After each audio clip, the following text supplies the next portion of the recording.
ఇక లాంఛనమే మెజార్టీ కోసం చూస్తున్నాం తప్ప పోటీ కూడా లేదు అనే టైప్లో మాట్లాడుతున్నారు. ఇక్కడ ఆల్రెడీ బీఆర్ఎస్ పార్టీకి సంబంధించిన సిట్టింగ్ ఎంపీ గారు ఉన్నారు, శ్రీనివాస్ రెడ్డి గారు ఉన్నారు. సరే, ఈ 10 ఏళ్లలో బీఆర్ఎస్ పార్టీ అధికారంలో ఉన్నప్పటికీ అండ్ ఆ నియోజకవర్గాల్లో అసెంబ్లీ నియోజకవర్గాలు కూడా ఎక్కువగా ఎమ్మెల్యేలు బీఆర్ఎస్ పార్టీకి సంబంధించిన ఎమ్మెల్యేలే ఉన్నారు. సిట్టింగ్ ఎంపీ కూడా ఆయనే ఉన్నారు. ఇప్పుడే కాదు, 2009 నుంచి కూడా బీఆర్ఎస్ పార్టీకి సంబంధించిన ఎంపీలే వండుకుంటూ వస్తున్నారు. కూడా ఆ జిల్లా ఏదైతే ఉందో ఆశించిన స్థాయిలో అభివృద్ధి చేయలేదు. బీఆర్ఎస్ పార్టీ అధికారంలో ఉన్నప్పుడు కూడా 10 ఏళ్లలో కూడా జిల్లాను నిర్లక్ష్యం చేసింది. పాలమూరులో నుంచి వలసలు వెళ్తూనే ఉన్నాయి అనేది ఇప్పటివరకు శ్రవణ్ గారు చెప్పిన విషయము, అలాగే సుజాత గారు చెప్పిన విషయం కూడా. ముందుగా యోయో టీవీ ప్రేక్షకులకు నమస్కారం. అసలు పాలమూరుకు శాపమే కాంగ్రెస్ పార్టీ. కాంగ్రెస్ పార్టీ ముందు నుండి అధికారం అంటే ఫస్ట్ నుండి మొత్తం 50 సంవత్సరాల నుండి అధికారంలో ఉన్నది మొత్తం కాంగ్రెస్ పార్టీ.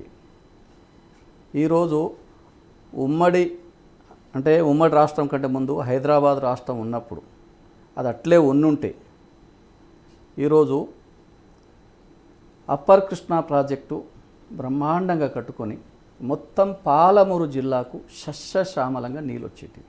ఈరోజు పాలమూరు సారన్నట్టుగా పచ్చని పాలమూరు, పాలగారిన పాలమూరుగా ఉండేది.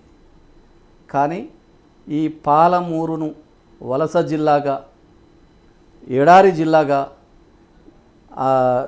ఎక్కడ నీళ్లు లేని జిల్లాగా మార్చిన పాపం, మార్చిన ఘనత కాంగ్రెస్ పార్టీది. కాబట్టి కాంగ్రెస్ పార్టీకి నైతికంగా ఆ జిల్లా మీద మాట్లాడే హక్కే లేదు. ఎందుకంటే ఇంతకుముందు ఉమ్మడి రాష్ట్రంలో అక్కడ డికే అరుణ గారు కానీ, జూపల్లి కానీ మంత్రులుగా ఉన్నారు. రాజశేఖర రెడ్డి ఉన్నప్పుడు 10 సంవత్సరాలు అధికారంలో ఉండి ఉమ్మడి జిల్లాలో కృష్ణానది నీళ్లను వైఎస్ రాజశేఖర రెడ్డి తీసుకుపోతుంటే పోతిరెడ్డిపాడు ద్వారా లోతుగా కాలువలు తీసి తీసుకుపోతుంటే ఎన్నడూ ఒక్కరోజు అడ్డుకోలేదు. హారతి పట్టి వాళ్ళకు నీళ్ళు ఇచ్చారు. వాళ్ళు ఈరోజు కాంగ్రెస్ పార్టీ కదా ఆ రోజు ఈ జిల్లాను నాశనం చేసింది. ఈ జిల్లాను కనీసం ఈ జిల్లా గురించి పట్టించుకుంది. కాబట్టి కాంగ్రెస్ పార్టీకి ఉమ్మడి పాలమూరు జిల్లా మీద, పాలమూరు గురించి మాట్లాడే నైతిక హక్కు లేదు. రెండో విషయం, కేసీఆర్ గారు తెలంగాణ రాష్ట్రాన్ని ఎప్పుడైతే నీళ్లు, నిధులు, నియామకాలు ఈ ప్రాంతానికి అన్యాయం జరుగుతుండ్రో అని చెప్పి తెలంగాణ రాష్ట్రం కోసం పోరాటం చేసిరు.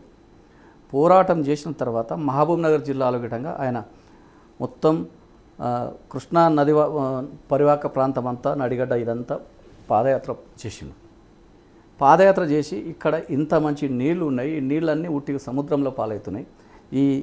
ఆ రోజే ఆయన అనుకున్నాడు పాలమూరుకు మొత్తం ఈ కృష్ణా నీళ్ళ ద్వారా మొత్తం సస్యశ్యామలంగా చేయొచ్చు. ఇక్కడ నీళ్లు ఎప్పుడైతే కృష్ణా నది నీళ్లను పంట పొలాలకు తరలిస్తే ఇక్కడ వలసలు ఆగుతాయని చెప్పి ఆ రోజు కలలు కన్నాడు. ఆయన కలలు కన్నట్టుగానే ఆయన కేసీఆర్ గారు మహబూబ్ నగర్ పార్లమెంట్ సభ్యులుగా ఉంటూ తెలంగాణ రాష్ట్రాన్ని సాధించారు.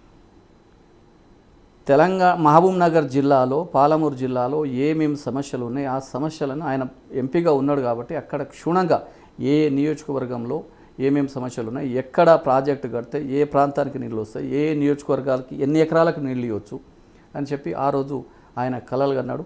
ఆ కలలను అధికారంలోకి వచ్చిన తర్వాత, తెలంగాణ రాష్ట్రం సాధించుకున్న తర్వాత ఆ కలలను సాకారం చేసిండు.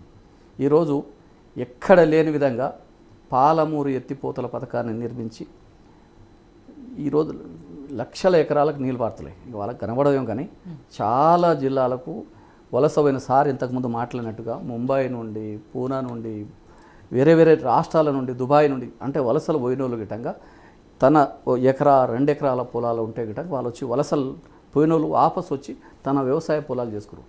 24 గంటలు నీళ్లు ఉన్నాయి, కరెంట్ ఇచ్చారు, రైతులకు రైతు బంధు ఇచ్చిండు.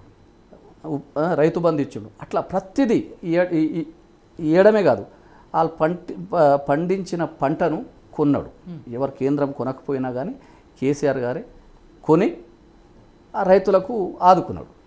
కాబట్టి కేసీఆర్ మీద బాగా రైతులకు భరోసా ఉన్నది. కేసీఆర్ ఉన్నన్ని రోజులు అక్కడ 24 గంటలు నీళ్ళు వారినాయి, మంతళ్ళు దూకినాయి. కానీ ఈరోజు అవి ఎందుకు 6 నెలలు 5 నెలలు కూడా కాలి అలా ఎందుకు మాయమైనామో ఎవరికి అర్థమవుతలేదు. కాబట్టి కాంగ్రెస్ పార్టీ అనేది నిజంగా అంత నీళ్లు బారితే అంత అభివృద్ధి చెందితే మొన్న జరిగిన అసెంబ్లీ ఎలక్షన్స్లో ఎందుకు బీఆర్ఎస్ పార్టీ ఒక్క స్థానం కూడా గెలుచుకోలేకపోయింది 7 నియోజకవర్గాల్లో? కాంగ్రెస్ పార్టీ ఒకటి ఏమి తప్పుడు హామీలు, 6 గ్యారెంటీల పేరు మీద తప్పుడు హామీలు, 420 హామీలు, వాళ్లకు దాని మీద నాలెడ్జే లేదు, గెలుస్తామో గెలవమో అని తప్పుడు హామీలు. ఇప్పుడు పెన్షన్ 2000 ఇచ్చారు ముసలులకు, వృద్ధులకు, వాళ్ళకు వితంతులకు 2000 పెన్షన్ మేము 4000 ఇస్తాం. రెండవది రకరకాల హామీలు, అవన్నీ మహిళలకు 18 సంవత్సరాలు నిండిన మహిళలకు 2500 ఇస్తాం. ఇంకోటి రైతులు మీరు రుణమాఫీ అయింది కదా, పోయి ఇమీడియట్లీ తెచ్చుకొని 2 లక్షలు నేను వచ్చిన ఎంబడే ఇట్లా సంతకం ముఖ్యమంత్రిగా ప్రమాణ స్వీకారం చేసిన ఎంబడే డిసెంబర్ 9 తారీఖు నాడు నేను మీకు రుణమాఫీ చేసేస్తా, ప్రమాణ స్వీకారం చేసిన తెల్లారే మీకు రుణమాఫీ చేసేస్తా అని చెప్పాడు. కానీ ఏది ఒక్కటన్నా ఇంప్లిమెంట్ అయిందా? కనీసం జనవరి నెలకు సంబంధించిన పెన్షన్లు ఇవ్వడానికి సరిగ్గా లేదు. ఇంకోటి రైతు బంధు కూడా ఇప్పటి వరకు అకౌంట్లలో రైతు బంధు కేసీఆర్ అయితే ఆయన ఒక హామీ ఇచ్చిందంటే ఒక వారం రోజుల్లో టక రైతు అకౌంట్లో పడిపోయినాయి. 5 ఎకరాల పైన ఉన్న వాళ్ళకి ఎందుకు ఇస్తలేరు? 5 ఎకరాల పైన ఇప్పుడు 2-3 ఎకరాల వరకు ఇచ్చిరు, కానీ 5 ఎకరాల వరకు ఇంకా పడతాయి అంటారు. ఎప్పుడు పడతాయి? ఇంకోటి రుణమాఫీ డిసెంబర్ 9 అని చెప్పారు, డిసెంబర్ 9 మళ్ళీ ఆగస్టు 15.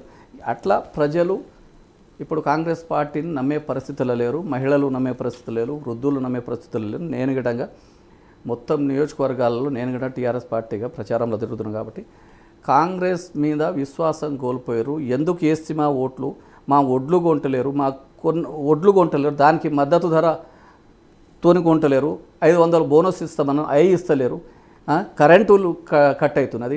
ఈరోజు మిషన్ భగీరథ ద్వారా మా తండాలకు డోర్ టు డోర్ ఇంటింటికి నల్లా వచ్చింది. ఆ నల్ల నీళ్ళు ఎందుకు పోయినాయి? నల్ల నీళ్ళు వస్తలేవు. ఈ అన్నిట్ల పైన ఏది ఒక్క హామీ, ఒక్క బస్సు తప్ప కదవ ఏ ఒక్క హామీ నెరవేర్చలేదు. అందుకో తప్పుడు హామీలతోని అధికారంలోకి వచ్చిర్రు. ఆ ప్రజలంతా ఇది తప్పుడు హామీలు, వీళ్ళు గెలిచినా ఇప్పుడు మేము గెలిస్తే ఇక మాకు ఓట్లు వేసారు కాబట్టి వాళ్ళు ఏం చేయరు అనేది ప్రజలు విశ్వాసిస్తారు. ఊర్లల్లో కాంగ్రెస్ పార్టీకి విపరీతమైన వ్యతిరేకత ఓట్లు ఉన్నాయి, అది ఇష్యూ. ఇంకోటి ఏంటంటే బీజేపీకి సంబంధించిన విధంగా పాలమూరు జిల్లాకు 2009లో సుష్మా స్వరాజ్ గారు ఎన్నికల ప్రచారంలో వచ్చినప్పుడు విధంగా ఇక్కడ పాలమూరు ప్రాజెక్టు ఇక్కడ కడితే మేము జాతీయ హోదా ఇస్తామని చెప్పారు. కానీ బీజేపీ పార్టీ 10 సంవత్సరాల అధికారంలో ఉన్నది. ఇప్పటి వరకు మోడీ గారు ఒక్క మాట గిటంగా పక్క కర్ణాటక రాష్ట్రం కానీ ఇక్కడ ఆంధ్ర రాష్ట్రం కానీ జాతీయ హోదాలు ఇస్తారు, కానీ మా తెలంగాణ రాష్ట్రానికి ఏమి శాపం? ఇది పాపమా శాపమా? మళ్ళీ బీజేపీ నాయకులు మేము వస్తే అది చేస్తాం ఇది చేస్తామని తప్పుడు వాళ్ళు కూడా మాట్లాడుతారు.